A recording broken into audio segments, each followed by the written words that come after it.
বাউনা মাঠে খেলার মহিলা প্রমিলা ফুটবল নিয়ে আর কি একটা উত্তেজনার প্রেক্ষিতে দুই পক্ষের মধ্যে একটা খেলার পক্ষে ছিল, একটা খেলার বিপক্ষে ছিল। তো সেটা নিয়ে একটা উত্তেজনার প্রেক্ষিতে আমরা এসে খেলা বন্ধ করার জন্য আসছিলাম।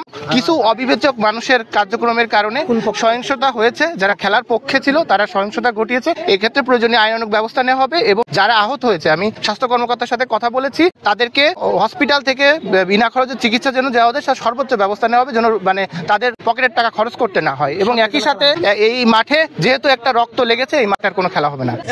কিছুক্ষণ পরে দেখি আমার ঘুরে ফিরে দৌড়াছে আর জামাতের লোকগুলা ওই মাঠে নেমেছে, আসে ওটা লাগলো মারামারি।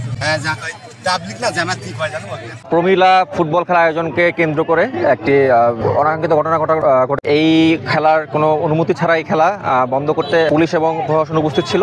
ইতিমধ্যে সাধারণ তৌহিদি জনতার উপর কিছু লোক অতর্কিত আক্রমণ চালায়। বর্তমানে এটা আইনি প্রক্রিয়াধীন রয়েছে এবং এই বিষয়ে পুলিশ দ্রুত সম্ভব ব্যবস্থা নেবে।